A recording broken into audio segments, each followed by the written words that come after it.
I told my wife on Thanksgiving morning that my brother was not welcome in our house, not loudly, not with a list of reasons. I said it the way you say something when you've spent 3 weeks deciding exactly how to say it and have finally landed on the version that leaves no room for negotiation. I told her that if he came through that door, I would leave. That was the whole conversation. I didn't slam anything. I didn't raise my voice. I poured my coffee and waited. Within 40 minutes, my phone was on fire. My mother called first, her voice already at the temperature it reaches when she's decided someone is being cruel and that someone is me. She didn't ask what happened. She asked how I could do this to the family on a holiday. My father called 10 minutes later, quieter, more measured, but asking the same question underneath different words. My aunt sent a text that said simply, "This is not how we handle things." My brother, last of all, sent 2 words. "Relax, man." Not one of them asked why. That detail is important. I want you to hold on to it because it tells you something true about what had already been built around me before that morning, something I was only just beginning to understand. My name is Daniel Reeves. I'm 29 years old, and 3 weeks before that Thanksgiving, I found out that my wife and my brother had been sleeping together for over a year. I want to tell you this story carefully because it deserves to be told carefully. Callie and I had been married for 4 years. We met in our mid-20s through a friend group that overlapped just enough, dated for 2 years, got engaged, got married. We weren't a fairy tale couple. Nobody who's honest about marriage calls it a fairy tale. But we were solid, consistent. We argued about things that mattered and resolved them and kept going, which is most of what marriage actually is. My brother Ryan is 2 years older than me. He and I had always had the complicated closeness of brothers who are genuinely different people trying to share the same family history. He was louder than me, more socially fluent, the kind of man who fills a room without noticing he's doing it. Growing up, he was the one people gravitated toward. I was the one who handled the quiet things, the logistics, the follow-through. We'd found a way to coexist that worked, or I thought we had. The first sign came 3 weeks before Thanksgiving, and like most first signs, it didn't announce itself as one. Callie started being careful with her phone. Not dramatically, she didn't suddenly password lock it for the first time, or make a point of turning it face down whenever I walked in. It was subtler than that. The screen would angle away when I passed behind the couch. She'd pocket it in a single smooth motion when I came into the kitchen. The way you do something you've practiced enough that it's become physical memory. She'd come home from errands with freshly washed hair and a changed energy, lighter than when she'd left. The way people sometimes are after they've been somewhere that made them feel good.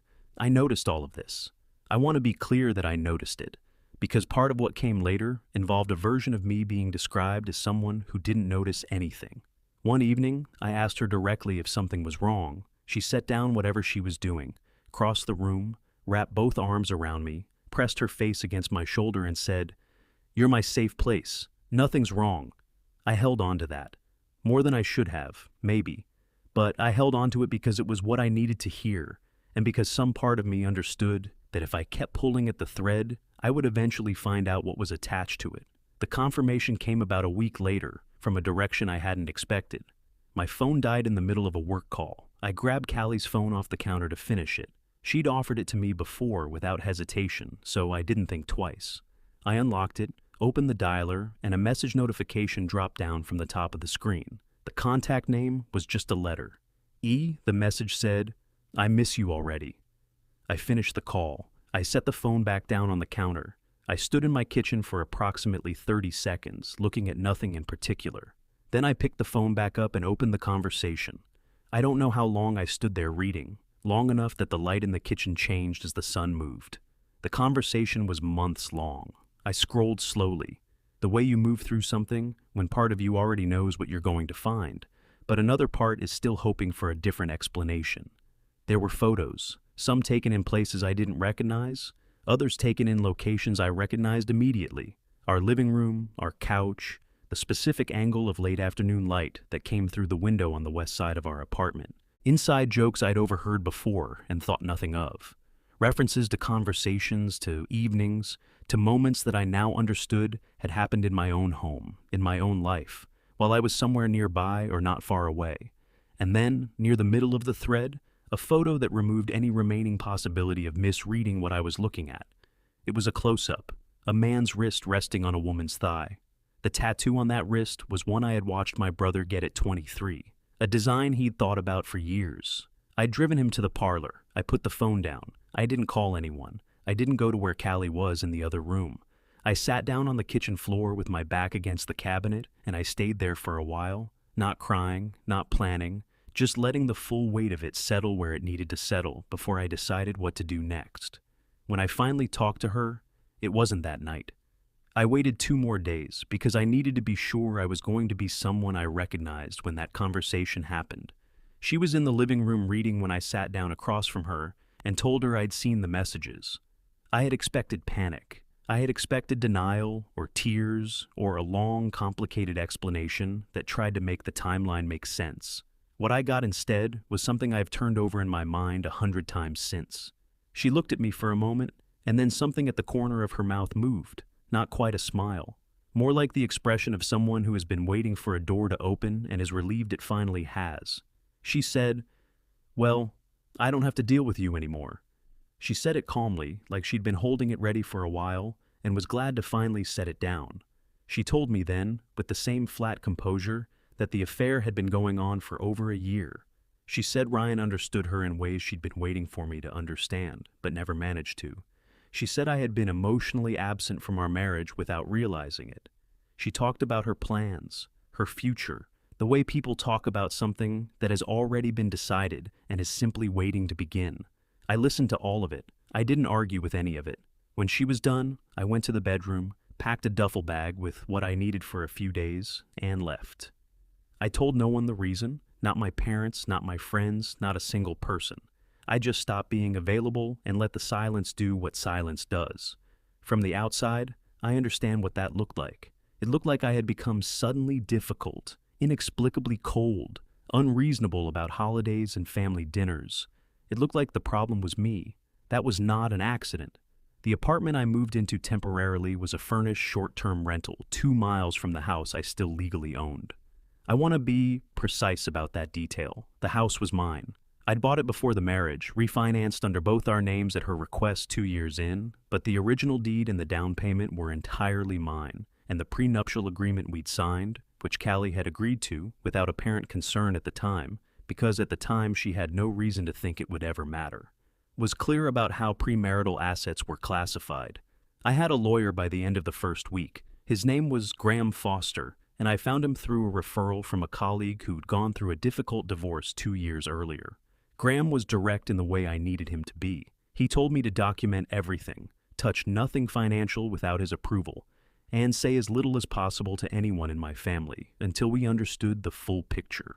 I followed his instructions exactly, and then I went one step further. I installed cameras in my own home, 2 of them, one covering the living room, one covering the entryway, motion activated, cloud backed, legal to install in a property I owned. I set them up on a Tuesday afternoon while Callie was at work, positioned them so they were visible if you were looking for them, but easily overlooked if you weren't, and then I left and went back to my rental and opened my laptop and watched. The first footage from that week was ordinary. Callie coming and going, cooking, watching television, talking on the phone with her back to the camera. But 3 days in, on a Friday evening, the motion alert came through and I opened the app and watched my brother walk through the front door of my house like he lived there. He didn't knock, he had a key. I want to sit with that detail for a moment because it tells you something about how far this had progressed. Someone had given him a key to my house, not their shared house, my house, the one I'd bought and paid for, the one I still legally owned. He walked in and hung his jacket on the hook by the door, the same hook where I used to hang mine. And Callie came around the corner from the kitchen, and the way she moved when she saw him was the same way she used to move when she saw me in the early years, before whatever had shifted. They sat on the couch together, and I watched them laugh at something on television, and I felt something I haven't found the right word for yet. Not jealousy exactly, that felt too small.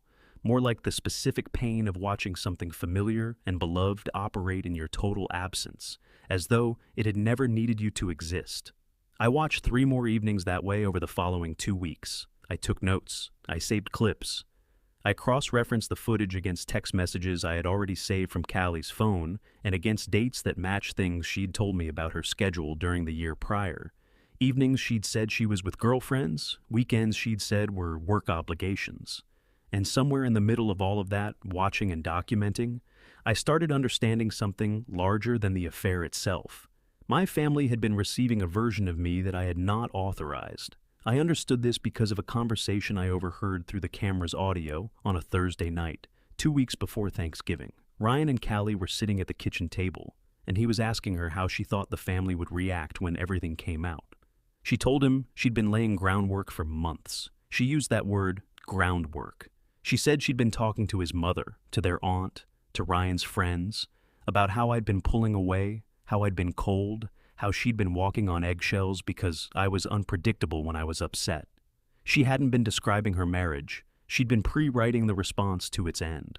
Ryan nodded while she talked and said he'd been echoing similar things when it came up.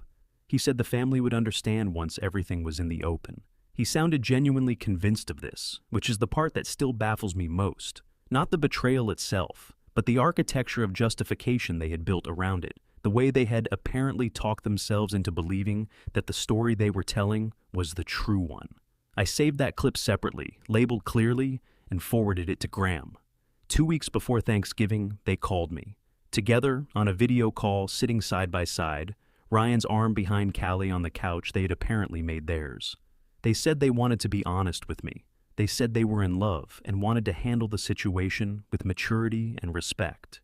Ryan said he hoped I could find it in myself to understand that these things sometimes happen, that nobody meant for it to go this way, and that they were grateful for how calmly I seemed to be taking everything. He actually thanked me for being understanding. I told them I appreciated their honesty. I told them I thought we should all be together one last time, as a family, to have some closure before everything officially changed. I suggested Thanksgiving. I said I wanted one last normal moment before the next chapter. They agreed without a moment of suspicion. I spent the week before Thanksgiving organizing what I had.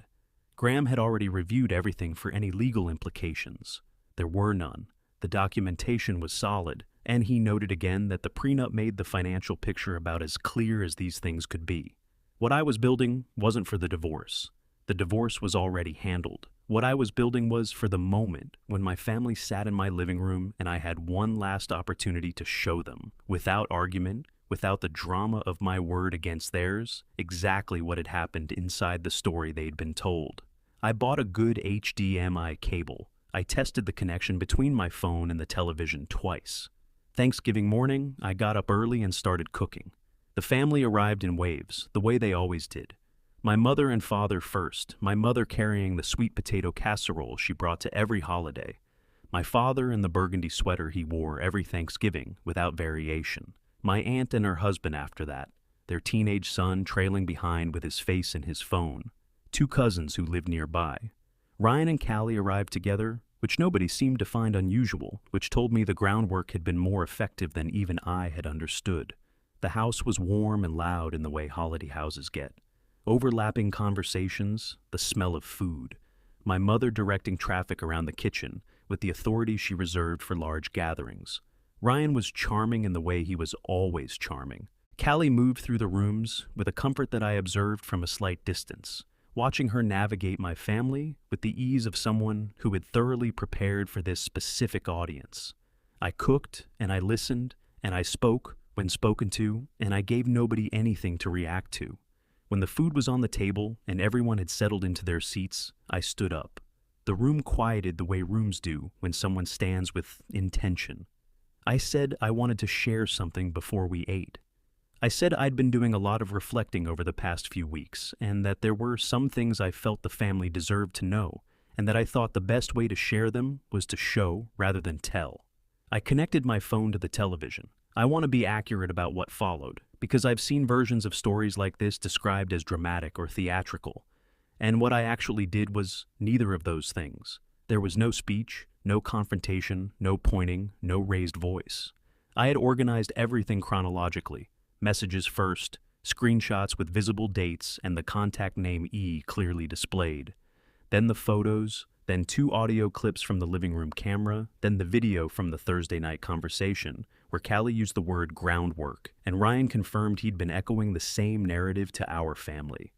I pressed play and sat back down. The room was completely silent for the entire duration. Not the held breath silence of people being polite, the actual silence of people processing something that is rearranging their understanding of the past year of their lives. I watched my mother's hand come up slowly and cover her mouth and stay there. I watched my father, who had questioned my behavior on the phone the morning of the Thanksgiving that hadn't happened yet, stare at the table with the expression of a man who has just recognized the distance between what he was told and what was true.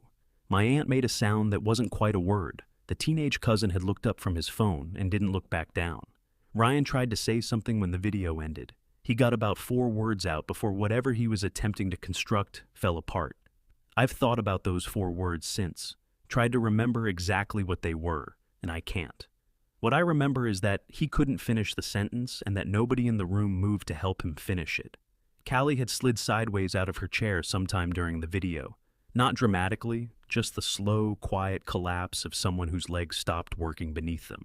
She was sitting on the floor beside her chair when the television went dark, her hands in her lap, not crying, not speaking, just very still in the way of someone who has no performance left. I pushed my chair back, picked up my jacket from the back of it, and walked to the front door. My mother said my name, just my name, nothing after it. I looked at her for a moment. I didn't say anything. Then I walked out the front door and pulled it closed behind me and got in my car and drove. I didn't go back to the rental. I drove for about 40 minutes with no destination, just moving. The way you need to move after something like that. The city going past the windows in the dark. Eventually, I pulled into the parking lot of a gas station and sat there for a while with the engine running. My phone started going off almost immediately. I turned the volume down and put it face down on the passenger seat and let it vibrate. The divorce finalized 4 months later. The prenup did exactly what Graham said it would do. The house went to me. I sold it within a month of the papers being signed because I didn't want to live in it and didn't want to manage it from a distance. And I used the proceeds to relocate to a city I'd always been curious about, somewhere far enough from where I'd grown up that I could walk around without running into anyone who already had a version of me in their head. Ryan and Callie moved in together after the divorce. I know this because my mother mentioned it once, carefully, in the specific tone she now used when anything adjacent to that subject came up. A kind of delicate apologetic neutrality, like someone handling something fragile they weren't sure they had the right to touch. They lasted approximately 3 months. Apparently, the discovery that someone who had been willing to build an elaborate deception was, in fact, capable of building elaborate deceptions came as some kind of surprise to my brother. I don't know the details and didn't ask for them. My family talks to me now the way people talk to someone they aren't entirely sure how to be around anymore, which I understand. They were deceived for over a year and then made to watch the evidence of that deception on a television in my living room at Thanksgiving. That is a specific kind of experience with a specific kind of aftermath, and I don't hold the awkwardness against them. Ryan's name comes up rarely and always briefly, the way you reference something that happened that nobody is sure how to categorize yet. I started therapy about 2 months after the divorce. My therapist is a man named Dr. Carroll, who has a habit of asking, "Follow you?"